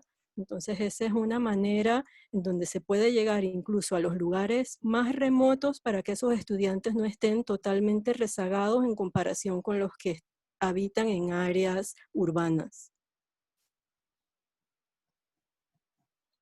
Bueno, ya de manera, perdón, ¿sí? Pero ya le correspondería también el apoyo de los ministerios de educación de nuestros diferentes países para tratar de que, como decía Angélica, la brecha no siga creciendo hasta tal punto que ya sea insalvable y veamos que hay estudiantes con muchos privilegios y otros que, porque no tuvieron las mismas oportunidades de estudio, no tienen el acceso a todas las oportunidades que existen en nuestra sociedad. Gracias. Les comparto una experiencia que he visto de primera mano aquí en México, en la comunidad donde yo trabajo. Se llama Tamazunchale, es un pueblito de la Huasteca Potosina, muy cerca del Golfo de México. Y los profesores lo que han hecho es que han hecho grupos de tareas a través de manera escrita, algunas recomendaciones, y las envían por el transporte público a las camionetitas que llegan hasta las comunidades. Entonces entregan el paquete un día, los profesores, las mamás y las personas de la comunidad van y recogen el paquete, hacen la tarea, la regresan cuando van a recibir el nuevo. Entonces, esta es una actividad que a mí me ha gustado mucho y estamos trabajando para llevarles este webinar donde se está llevando a cabo esta iniciativa, y esperemos tenerlo muy pronto con ustedes. Sí, bueno, pues muchas gracias. Quería complementar solo que en Venezuela se está haciendo algo parecido, pero incluso los mismos profesores se están tomando sus bicicletas y van casa por casa de los estudiantes entregándole una guía o una tarea escrita para que el estudiante la complete, y luego el profesor pasa por cada casa recogiendo las tareas, y eso es totalmente admirable. Sí, yo creo que esta sería una experiencia muy bonita, ir recuperando todas estas iniciativas que las pudiéramos compartir, ¿verdad? Si nos la pueden hacer llegar algunos de ustedes, de los asistentes que conozcan de primera mano estas experiencias, a docentes que han hecho algunas actividades de esta manera. Entonces yo creo que eso nos podría, como comunidad, ayudarnos a enfrentar pues esta situación a partir de experiencias de otros. Muchísimas gracias. Tenemos una serie de felicitaciones aquí en el WhatsApp. Me están llegando por otros medios, a través de Facebook, a través de contactos de grupos de WhatsApp a los cuales se les hizo la invitación. las felicitaciones las hago extensivas. Están muy contentos con las presentaciones que nos acaban de hacer ustedes y creo que va a contribuir mucho al trabajo que se está haciendo ahora de la red. Aquí en la página podrán ustedes ver, Patricia, ¿nos podrás compartir por favor la información de la última diapositiva? Les acabo de poner en el chat la dirección donde ustedes pueden responder pueden revisar después de 24 horas perdón, es que me están llegando muchos correos y mensajes y se me quita lo que estoy leyendo en el celular. Donde ustedes podrán consultar a partir de mañana la grabación de este webinar y podrán estar viendo otros webinars porque también hay un interés de profesores de otros niveles acerca de educación STEM. Entonces se han presentado otras iniciativas, algunas de ellas están en inglés, pero recuerden que siempre tenemos la opción del traductor, de que podemos poner subtítulos en los videos. Entonces los invitamos a que nos acompañen en futuros webinars que tenemos también de otras metodologías específicas de cómo hacer algunos experimentos, de cómo usar el celular.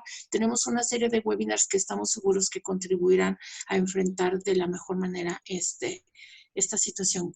Y les pedimos, por favor, que contesten al finalizar la encuesta de evaluación del webinar. Pues muchísimas gracias. Rebeca, no sé si quieras comentar algo al final. Tan solo muchísimas gracias a Douglas, a Angélica y también a Bárbara por compartirnos sus perspectivas diversas, súper importantes ahora. Y pues muchas gracias a todos los asistentes por venir, escuchar y aprender de estas buenísimas experiencias. Así que muchísimas gracias. Espero que todos tengan un muy buen fin de semana. Gracias. Hasta luego. Hasta luego.